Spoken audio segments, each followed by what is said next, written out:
So, goodbye to everyone, and I'm very pleased to start this first laboratory of 2021 Art Lab. And as you know, this is dedicated to the new European Bauhaus project that was announced in January by the President Ursula von der Leyen. And we are particularly pleased because this is really the last minute news. Art Lab as a platform has been accepted by the European Commission as a partner of the project. We got the letter yesterday, so it's exactly just in time. And we are very interested in Bauhaus, and you will listen from our panelists why this project is relevant. I would say that we all appreciated the co-design approach that has raised a lot of interest, because I mean, the European Commission is not new at all in this. Just let's mention the Horizon. The new Horizon Europe is the result of a very broad. Imagine that the Commission got something like 8,000 comments and documents during the process of designing Horizon. So we will cover the issue of the Bauhaus during the year and in the following year, also in June, and then again in September. And I'm very pleased to start introducing you Michela Magas. Michela is the president of the Industry Commons Foundation, but is also this is of course particularly relevant for this issue, advisor to the Ursula von der Leyen, President of the Commission, as far as the new European Bauhaus project is concerned. And she will lead the session together with her Robert Manchin, a man of music, a composer, director, but now he is here in his capacity of President of Cultural Action Europe, the network of cultural networks. And last but not least, Stefano Boeri, architect, president of the Triennale Milano, who has been also deeply involved in the process of developing the Bauhaus. So who better than them to introduce us to the Bauhaus? As we wrote in the presentation, this is not an informative, meaning in details how it works. It's a reflection about the opportunities and criticalities of the process. Michela, take the floor, and thank you once again. Thank you, Ugo, and it's a great pleasure to be here, and thank you for inviting me, and thank you to Fondazione Fitzgeraldo, and also thank you to Robert and to Stefano for joining us. I know that everybody is incredibly busy these days, and they're going from one meeting to another, and therefore it's a great pleasure to be able to find a few minutes to actually discuss what we should do together. What this vision should be, and particularly what our communities on the ground think, the communities that are linked to the people present here, actually think that this new European Bauhaus vision should be. Just to correct you on one point, I think we are officially not called advisors. We are a roundtable that is a member of the high-level roundtable. We are tasked with providing inspiration and very much as a co-creation process. This is a dual role, and there is both inspiration to be made to high-level policy, to inspire policy, not to do concrete recommendations, but to actually inspire policy, and also to inspire grassroots activities, and very much prototyping on the ground, which is where this bottom-up process needs to happen.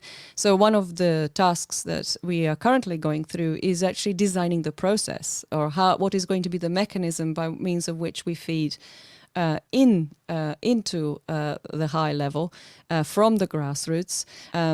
As you know, the reaction to the new European Bauhaus has been huge. There's been a tremendous amount of enthusiasm, and wonderful projects have been put forward, and some of those are already shown on the new European Bauhaus website, but there is a tremendous amount more, and there are many more communities that need to contribute to it, and therefore this is a very important task of how we're going to make sure that voices are heard, and how we're going to make sure that we translate what the communities have to contribute. So on that note, I know that both Robert and Stefano are closely connected with whole sections of the culture creative sector, and I would be very interested to hear from them as to what their communities have been feeding into the process, or how they wish to contribute, or what their questions may be in respect of where the new European Bauhaus is going. Incidentally, this is a very free-flowing conversation. I am not going to be the sort of main orchestrator of our ideas, and I really welcome an open conversation as well, so please feel free to jump in without being prompted as well. So Robert, would you like to tell us a little bit about where your community from Culture Action Europe has been coming into this? Okay, it's just the first reflections, if I may. To tell the truth, it was a real shock for the sector, for us, the same way as I think for the rest of the EU bureaucracy.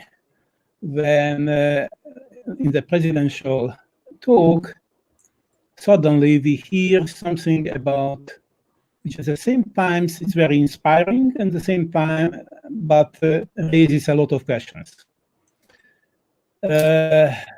Naturally, the first questions were related to the name of the project, which in a sense should capture what could be this new project be. So everybody immediately had all kinds of conspiracy theories, all kinds of private explanations and so forth of what it is. In the time in between, some of the things are clearing up, some others are still even more muddy than was before. You just have to read for example, the frequently asked questions on the website of the project. It gives some answers, but at the same time, for concrete questions, it always says, well, it's in the process. We will decide in due time. You will know in time when the course will be. You will, about the budget, you will see that this is a very complex project, so the resources will come from all kinds of different paths, which for us, trying to figure out what does it mean, it also means that it is a huge organizational innovation process in the Commission itself. Mm-hmm. Of course, that also means that those 20,000-30,000 people who are working there are struggling to find answers themselves as well, because it's they don't have a clear answer themselves either. And this is really, I will come back later maybe for the first reactions to the naming of the project of the Bauhaus, but just on the first level of symbolism, most of the projects so far, which had been that type of flagship projects, borrowed names like Erasmus or Copernicus or something which is truly pan-European heritage, which everybody could really identify with.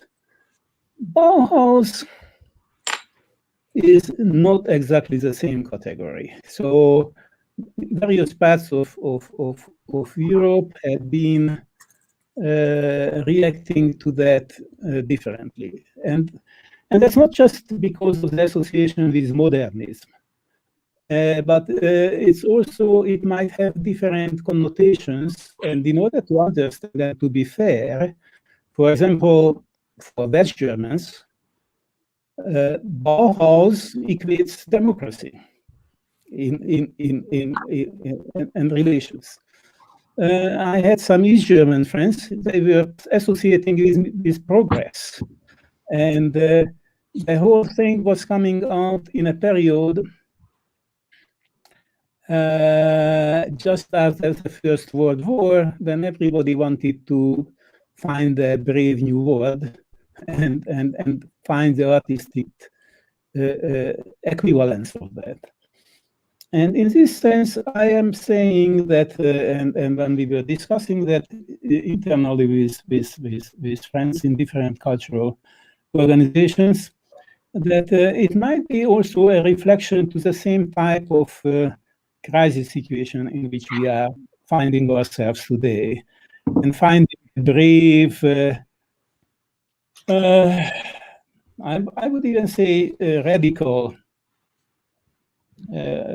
departure point, reacting the same way as the first Bauhaus was reacting to the Zeitgeist, as they called it at that time. I think this is trying to capture the Zeitgeist of 2021 in COVID times, with some of the buzzwords and some of the catchwords what they are using.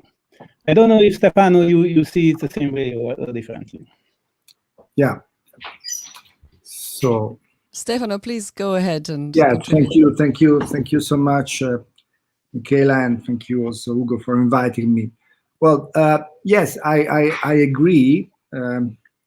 From my point of view, well, as president of Triennale Milano, which is one of the institution, the public and cultural institution who has been involved in this phase of pushing and promotion of the new European Bauhaus, what I believe is that well, first we have to take in consideration seriously the reference to the, let's say, the original Bauhaus, 1933, Weimar, Dessau, Berlin. Well, the DNA of that amazing experience was that let's say, the capacity to bridge the gap between the sphere of social request, needs, desire, expectation, the sphere of idea, solution, project developed by the creative sphere, and never forget, let's say, the sphere of entrepreneurs. So the capacity to transform social requests through creative interpretation into products, real products. And that let's say, amazing ability to put together this and to create a network that first Gropius, then Van der Velde, then this bunch of amazing thinkers that you were able to create in Germany.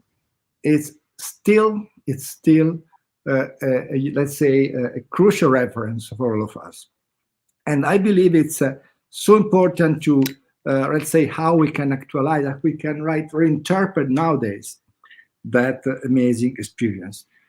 Well, what I believe we have to start to do, or let's say in another way, what we are trying to do, starting from the Triennale Milano experience, is exactly to imagine how the possible, let's say, combination of the, let's say, of the three fields, capacity of the three fields could be reinterpreted in the contemporary condition of European cities, because I believe that this reference also to the scale of city it's so important in a contemporary European context. So I believe that what we have to do now is exactly to first work with local communities.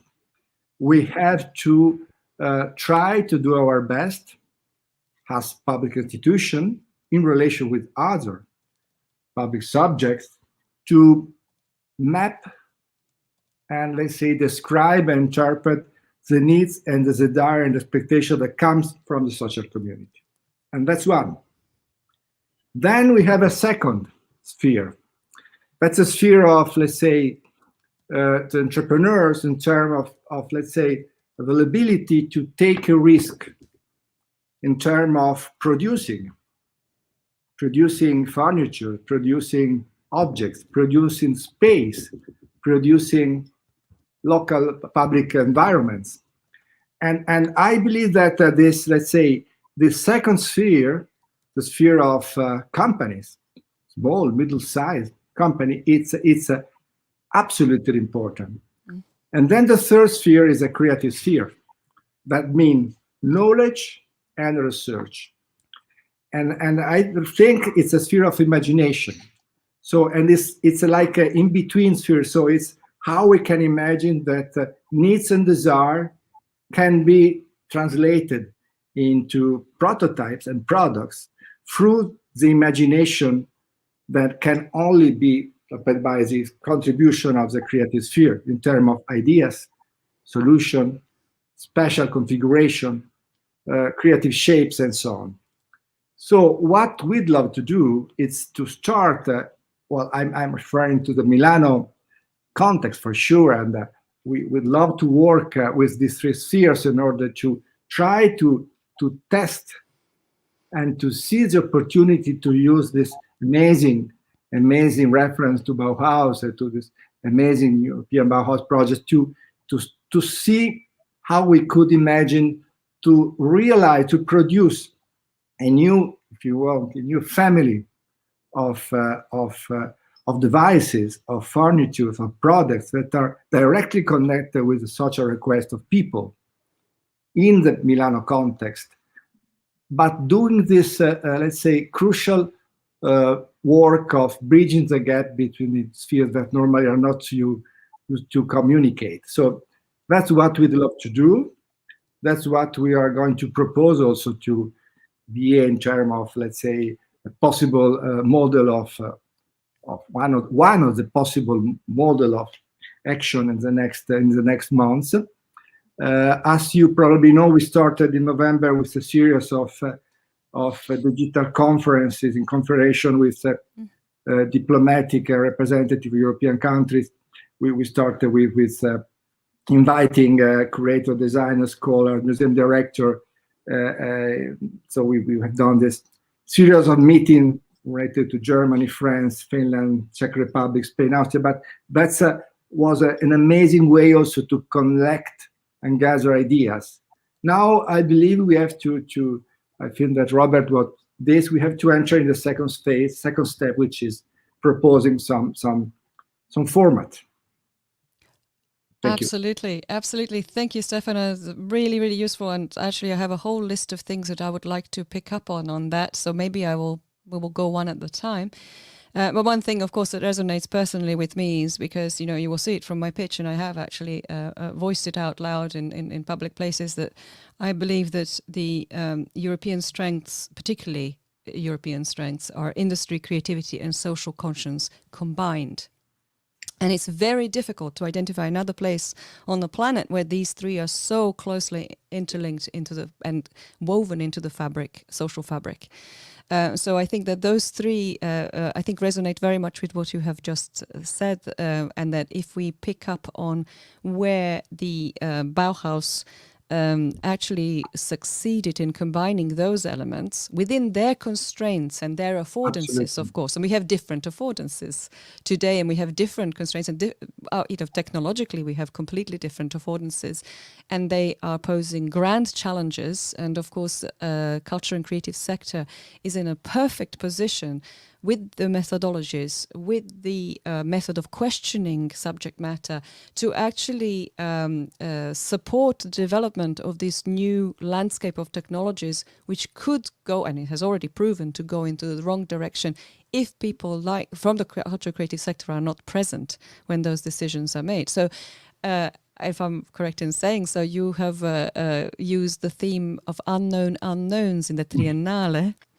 which was very, very nice for me to hear.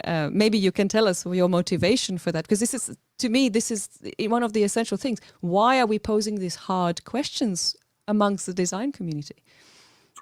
Well, it's a good question. Well, I could start just talking about let's say a condition of fragility, which is so common, so diffuse, and it's in my opinion the most relevant result of this pandemic. So we are aware whenever of our fragility, which is a fragility, but it's out in many different ways, but it's also related with the awareness that not only we let's say we have understood that the dimension of what we don't know has enormously increased in the last months, but also the dimension of what we don't know. It's just saying to our let's say relation with natural phenomena, with the idea of nature. No, it's in few months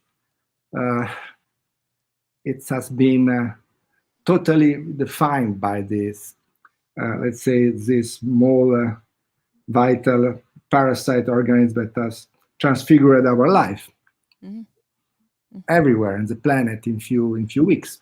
So I believe that this let's say is not simply the dimension of mystery. It's much more. It's what we don't know, what we don't know, which is now in terms also reconsidering the limits of our knowledge in different fields. So and that's the reason we decided to have as a content theme of the next Triennale exhibition. Triennale every 3 years is producing this international exhibition involving all the countries of the world, because we are part of the Bureau International Exposition based in Paris. And so we are now, thanks to also the help of 𝗿𝗂𝗫𝗂𝗁𝗂𝘁, which is one of the directors of the European Space Agency, and Francis Queré, who is a Burkina Faso, is an architect. We are working on this issue of unknowns. And for sure, if we go back to what we were discussing in terms of design, this is such an important point of view, such an important perspective, if you want. Thanks. So I would actually pick up on the idea of perspective, because my approach to the idea of unknown unknowns is that from the culture creative sector, we have the tools and the methods to actually address unknown unknowns. But in most other professions, if you look at other domains, the development is deductive and inductive. It is linear. It builds on prior knowledge. And therefore, when you're faced with unknown unknowns, you don't have the tools to interrogate it. And this is where, for instance, our sector comes in, both in the arts and in design, with the right language, with the right methods, with the right way of projecting onto the subject matter from different perspectives. And this is how we generate new knowledge. Now, I think there is possibly a misconception that artists are rather whimsical, they don't have rigorous methods, that they come, there's a bolt of lightning that comes to an artist. And actually, it's a 24/7 research process that is constantly addressing and questioning subject matter. And I think it is particularly courageous from our policymakers to open the doors to these processes now in policymaking. It is very brave, because of course it could be misconstrued as everybody being in the dark and trying to kind of find their way around. Actually, it's opening the doors for some of our approaches to really build new knowledge around what is happening right now. Robert, would you say that from your perspective, from the culture sector, would you recognize that as being valid? Absolutely. I just wanted to join that line of thought what Stefano was starting, that we are undergoing a radical, similarly to the first Bauhaus period, where they had to just reevaluate all the founding principles of how they were looking at the societies around them and the world around them. Same way, we practically lost our trust and belief in whole branches of science. Just think about the economy and the economists after the previous crisis. There was no clear explanation, no clear, and still we don't have a clear overarching framework on where we can understand things. Now we are experiencing very basic things like COVID, and we still grabbing for all kinds of explanations and finding, and people are finding without a framework on how they can evaluate their life and their meaning of existence, and what shapes their destiny. And this is where I think that the connection is right, where we wanted to, and the Commission was trying to link the new European Bauhaus to the green wave, practically to the number one existential question of how can we sustain our culture. And that's because it's a cultural project. If you read their definition, they are saying that the new economic Bauhaus is an environmental, economical, cultural project that connects Green Deal to the living space. So here, what you find is close to what Stefano was describing, the makers, the designers of a space which is just, which is greener than the first Bauhaus for sure, and which is avoiding probably the pitfalls of the first Bauhaus, despite the nice, lofty social ideas they had. At the end of the day, I don't think it was a real inclusive project in terms of outputs. But here we had a number of questions. So we have invited the person who is very much in the Joint Research Center working on shaping and trying to summarize the project, 𝗙𝗂𝘁𝗏𝘂𝗄𝗏. You have to know that 𝗙𝗂𝘁 used to be in charge of cultural policy at the Commission before. So he is very, very much in tune with cultural sensitivities of the sector. I'm not sure if being such a broad umbrella, we naturally have different approaches. And here we were really encouraged by his formulations, where he said the number one goal is to explore how to live better together. Mm-hmm. And can we make the Green Deal a positive and tangible experience for everybody? So it's not just an abstract concept. Yeah. Can we connect people? Can we connect disciplines? Can we connect backgrounds and perspectives and cultures within this framework? It's absolutely crucial, because this is really where it breaks or makes a deal of this of the Green Deal as well. And going beyond the forms follow function slogan, how to bring in the planet, the forms can factoring in planet and social justice. And finally, can this be a project which is makes EU think to deliver an out-of-box solution, which is the radical thing. So you see, in this definition, it's really a slightly different interpretation for the whole framework, asking the very fundamental cultural questions of what's our relations to each other. What is our relations to ourselves? What is our relations to the nature? Not even to talk about things which we don't know. Yeah.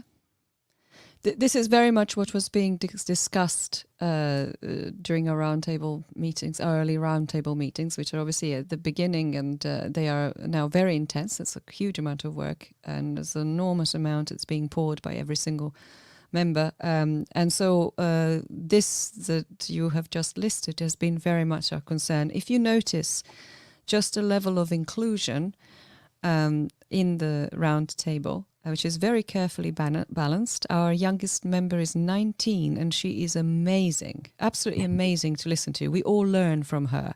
She is like a Greta Thunberg equivalent, if you like, in Norway, but actually she has been engaged in green policy making from the age of 12. And she can definitely speak for, I believe, 18,000 young people that are part of her 2 organizations. So, you know, we can learn from not only diverse contributors who come from different sort of countries, nation states, or different professions, but also from different ages, different age groups, and also from very, very different cultural backgrounds.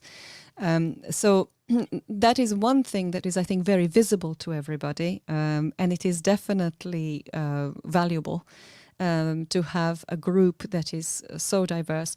And I can see that I can see on Facebook that there has been a question about diversity and inclusion on here, and I wonder, you know, I will come back to that question in a moment. But when we talk about diversity and inclusion, I'm actually wondering, you know, when we engage grassroots communities from the widest possible spectrum, should we be prototyping on the ground? I mean, is it, you know, is it the case of applying some of our processes from design and from the arts of actually prototyping things the way that we tend to work in our profession, and getting everybody to prototype solutions and contribute them to this pool? Stefano, what do you think the idea of prototyping as a sort of a method of delivery, how does that resonate with you? No, I like so much the concept and the idea of prototyping. Let me a little bit go back to what you were saying about methodology. So I believe that we not only have to bridge the gap between generations, but absolutely we have to bridge the gap between, let's say, art and science, between this, let's say, and try to destroy the preconcept, saying that art is only about let's say arbitrary imagination, and science it's about rigor and coherence.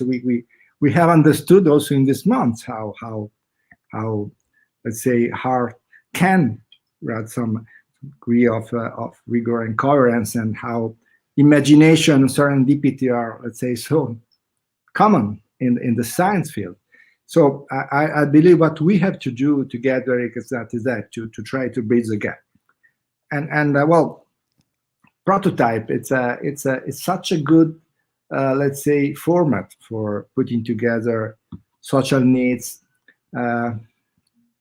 creativity, and let's say pragmatic solution. That is exactly what we need in our cities now. So I totally think that we have to be extremely pragmatic without losing the opportunity to be visionary. So I think it's also from that point of view, it's about bridging the gap, but nothing more than this European Bauhaus that could help us to do all this. Yeah, absolutely. I mean, when you mentioned cross-domain collaborations, or rather bridging the gap between domains, I mean, that's music to my ears. I have been active in that for, I don't know, 20 years at least, or something like that. And it's incredibly important to bring everybody to a space of common understanding. So back to the idea of prototyping, when you translate thought into practice, this is where you stop the problem that you usually have with jargon. So when you're standing there on a podium presenting a scientific paper using a tremendous amount of jargon, which is developed for a purpose, there's a reason. You need to develop languages that describe what you're doing in a particular domain. That is not accessible to your the peers from other domains. But when you gather together and you decide to build something together or to prototype something together, you're translating thought into practice, and therefore it creates a mean or a medium for expression which unites people across domains. And this is why also perhaps the prototyping aspect would unite people from various cultural backgrounds, various domains, art and science together, and also through these sort of inclusive methodologies. Does this, again, Robert, do you have something to add to this idea of prototyping, or does that in the cultural kind of, in cultural actions, does prototyping not enter the language? Definitely not enters a language, but it enters a practice, I would say. That in terms of probably the most rewarding experience we had in the last couple of years, Culturation Europe is working out of Brussels on 10 European cultural policy issues and try to influence and voice the concerns of the sector.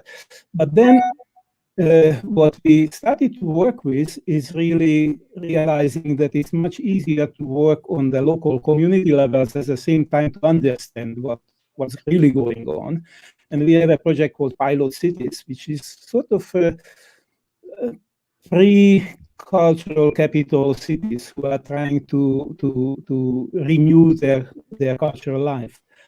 And working with them in each of these cities on how to create more participations, how to change the spaces on which they can interact with each other, what are the experiences and the real political difficulties in the local level in each of these towns, of how to learn how to work productively with each other. This is something which I would claim that it comes close to the prototyping and learning from these things.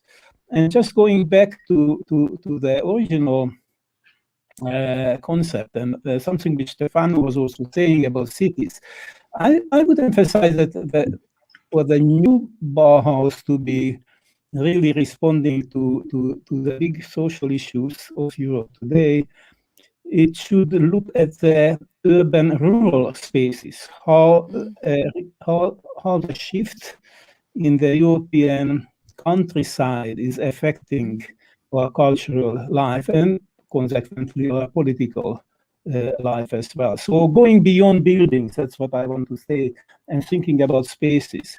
And there you have a real challenge of how to integrate at the same time the circularity concept, the concept of making affordability and inclusiveness in the space, and the quality of experience, which might be the thing what the Commission President was saying when talking about the aesthetics. And to be able to bring a tangible transformation on all this, it's really a little bit utopistic. I have to say that I'm probably too old for that, to believe that we can really change the mindset and the culture of people and the culture itself. And of course, we have to change the business ecosystem and the markets which are sustaining an unsustainable economy. Just a personal note, I mean, I am too old, and I have been working back in a socialist Hungary. At that time, I was leading a little research lab on quality of life. in the Hungarian Academy of Science. And the Central Planning Office, at the time of high crisis in the early 1970s, was reaching out. Can we do some kind of new types of social planning, some big programs to change the cultural life and the quality of life of the people? We have big problems delivering the material goods.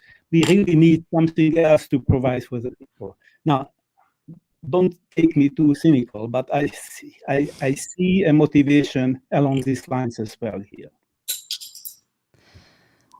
Right. Well, thank you, Robert. But it does raise a very interesting and important question, and perhaps it's a challenge to Stefano, because Stefano tends to bring the rural to the urban. And there is a big question over whether we should think in a centralized or decentralized way.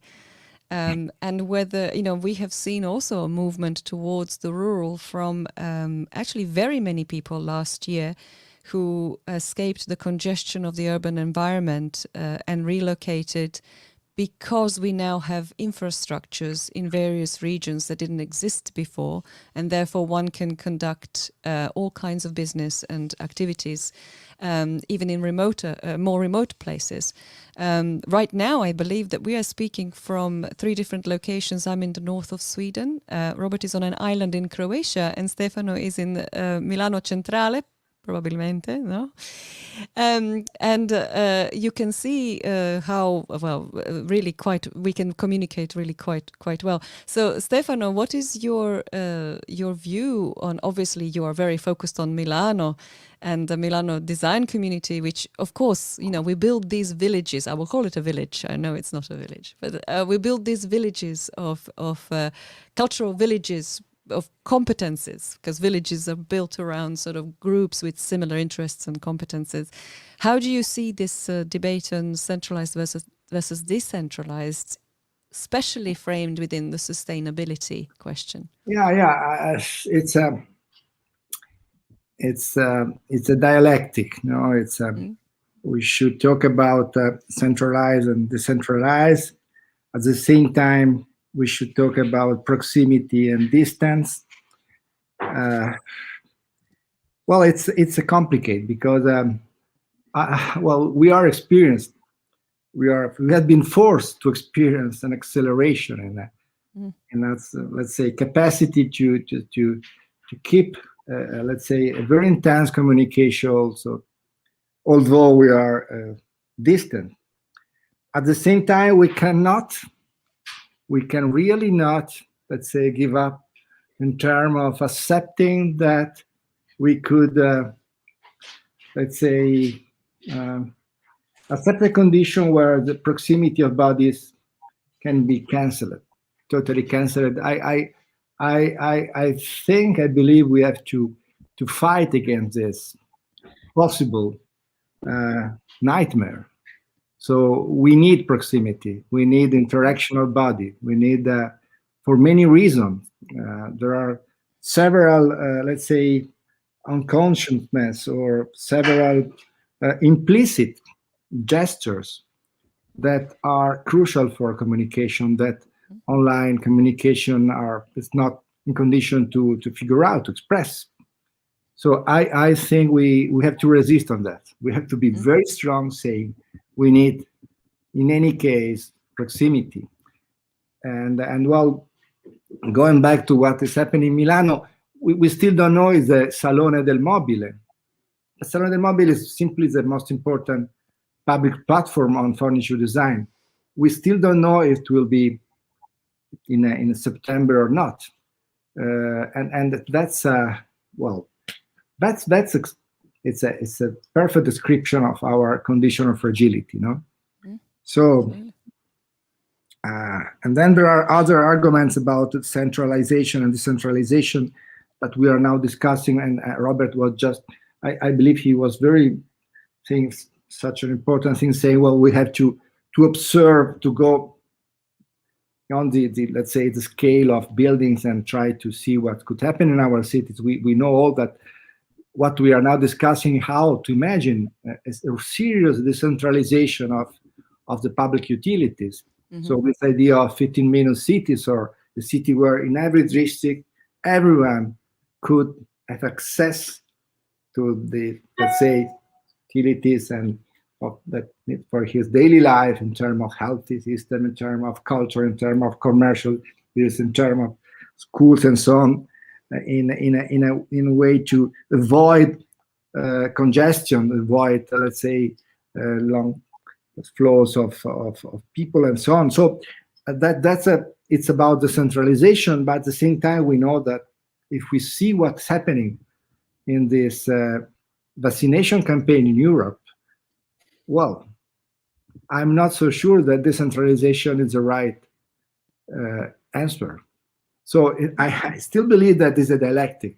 So in some part of our public policies, we need centralization. And in other sectors, we have to develop and to, let's say, to help, to orient local energies to express their capacity to self-organize their central role. Well, there is possibly a balancing act, and it's possibly the inclusion of both options in the sense that one wants to balance the quality of life with inflection points and acupuncture points, if you want to call them that, like your triennale, you know, it's a case of actually everybody gathering in one place for a purpose and actually exchanging ideas for a reason, but not standing in queues for no reason. It's this type of balance, right? So, so I think both are valid, but for different reasons. So perhaps it's a case of how do we design it so that it's actually we can benefit from both sets of conditions. On the housing issue, there is a question here on Facebook which I will read to you by Rossana Zaccaria, I'm not entirely sure, which says, how do you think NEB can develop and implement new living systems able to give a contribution to overcome social inequalities? And with this goal, how can we link design research you are developing with the perspective of social housing operators that are able to catch the point of view of communities by a survey addressed to their inhabitants? So basically what she's advocating for is to get some feedback from the ground before any social housing schemes are put into place, if I understand correctly, and basically in that way incentivize a democratic process. Does anybody want to jump into this? Stefano, is this more your field, or Robert, did you have? Well, I'm sure it's more Stefano's field, but as an outsider, I just would like to react that yes, some level of social density and some chance to encounters of personal and physical nature is really needed for any kind of creativity, and it's not just creativity with a big C, but for everyday learning experiences you need that. But at the same time, we know from anthropological, sociological research that the number of people with whom you really have direct everyday connections, even if you are living in very dense metropolitan places. And if you are asking, as we have asked in several surveys, how many people you have whom you can relate to and ask help if you need. You know what? In the Eurobarometer survey we asked, and it was close to 25% of the people said living in cities that no. So that tells you that that type of social connectivity in cities can be much weaker than in much smaller places. I mean, this is going back to Tönnies, it's going back to the Chicago school. We learned that this is the backside of urbanization. But going to the cities, the first Bauhaus had an impact which was, to my mind, was not really analyzed too much. I don't know if I am right, but after Gropius left, the director of Bauhaus, when he was kicked out, he left with some of his students to Moscow in 1930. of all places. 1930, Moscow was not really the most freedom-loving place, to tell it mildly, and it had a big impact on architects in socialist countries. Some of the consequences was that, for example, in Budapest, 1962, the Russian housing factories produced building monstrums in old part of Budapest, which housed 10,000 people. Now, that's really a nightmare, something which people in my part of the world, whatever is my part, I don't know, but at least in Budapest, are associating with Bauhaus. So we really have to be very careful when we are talking about social housing, which always high density produced social problems, that a new Bauhaus should address that issue together with the other issue, which is the loneliness in modern metropolis. But I think this is why we're focusing on the lived experience as opposed to let's say, logistical or practical construction methods.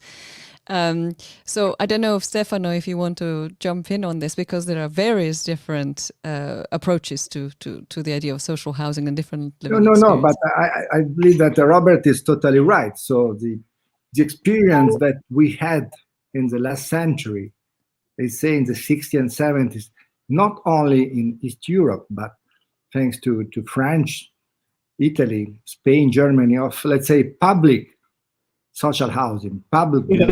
Yes. It's well, for sure, such let's say a demonstration of a total mistake in interpreting the demands of people. So we still have these giants, these dinosaurs, the concrete dinosaurs that are, well, it's hosting in Rome. We have Corviale, which is let's say 9,000 people.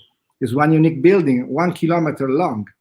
And that's the same we have with part of, let's say, a social building in France or in Germany. So that was really a total mistake done by basically by left-wing government and local administration that were imagining that was possible to concentrate, let's say, part of the population in a kind of, let's say, anti-urban castle, and so on. So, but it's a disaster. What's happening just before, because these are, let's say, enclave without service, without utility, without change of culture. So it's exactly the opposite of what a city should be, or a community should become.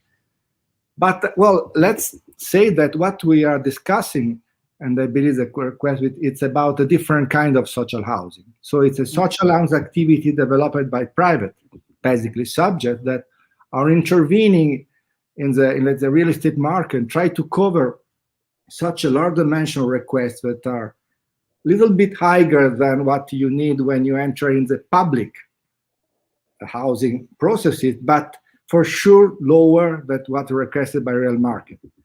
And that sector, it's absolutely important because it's for instance, for young people, it's a crucial ability to enter in the market of housing. Well, I believe this is another kind of politics that we have to implement. We are now, just to give you an example, we are now building in Eindhoven the first vertical forest in social housing. And for us, this is such an important step.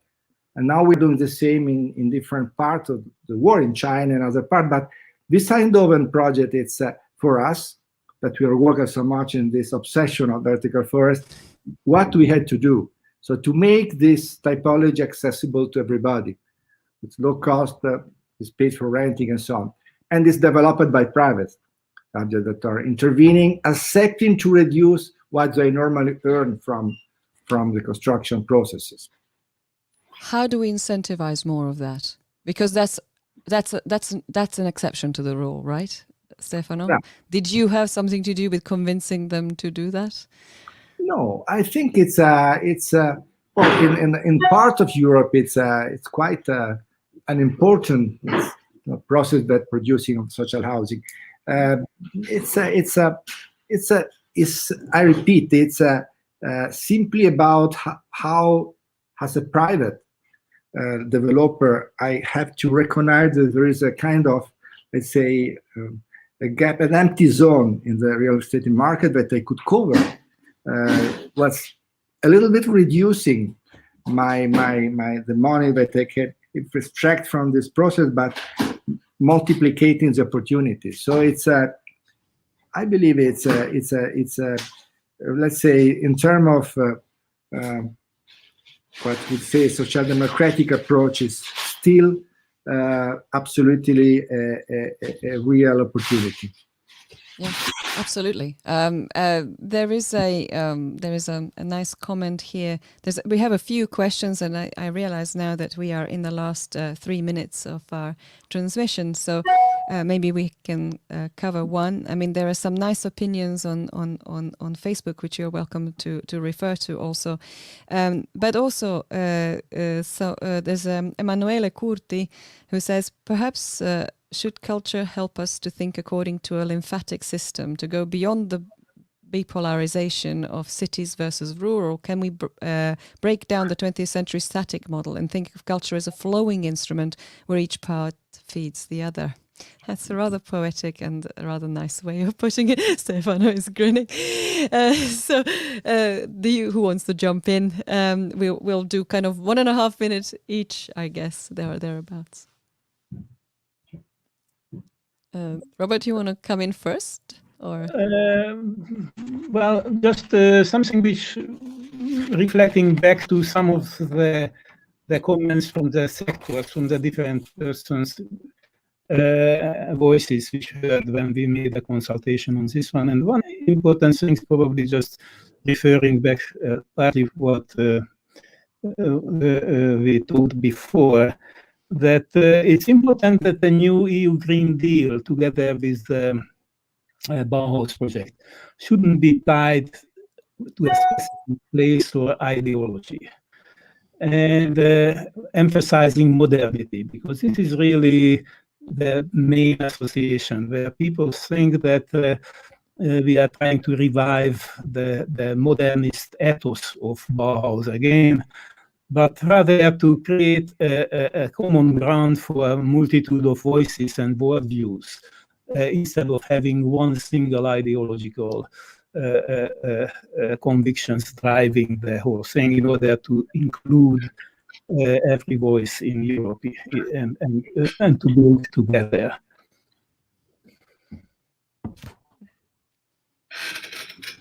Stefano, feel free to. Yeah, no, just a few words. I believe that this, let's say, option to try to go beyond the bipolarization of cities versus rural, or let's say cities versus nature, or let's say wild nature and so on, city versus forest. It's what we have to do. I'm personally long time trying to see how it's possible to implement all what is about demineralization of our cities. So let's say to see how we can, let's say, make forest and woodlands and green surfaces enter and be part of our ordinary urban environments. We have to work seriously on that direction, and from another point of view, what I'm used to say is that we have to, let's say, to do our best to manage the number of trees that are present in our city. At the same time, we have to take care of the countryside. We have to take care of the forest, not building, but taking care. So it's a kind of double movement that can, let's say, improve the quality of our habitats everywhere. And on that note, I would encourage, I can see that there are some questions from people, how they can get more involved. I would encourage that anybody who is involved in any project that's relevant to the topics that we've just discussed, to submit their project to the new European Bauhaus website. I'm sure that our colleagues at Fondazione 𝗡𝗂𝗏𝗂𝗫 and an art lab can post the link to where you can upload your projects. By all means, we get involved in the discussions. Both Stefano and Robert are running tavola rotonda and other types of ways of coming together and discussing these things. This process has to happen with your voices and with your hands getting dirty and building it, because it's most certainly will not just come with a few people gathering around the table and discussing it. So I really encourage all of these communities and all of the people who are asking, how can we contribute? Please do contribute. So on that note, thank you so much, Stefano Boeri and Robert Manchin, for a wonderful, wonderful session. We could talk for hours, but I hope it's been interesting and inspiring for those attending. Thank you. Thank you all. Thank you, Michela. Thank you, Robert. Thank you. Thank you. Thank you. Ugo. Yeah.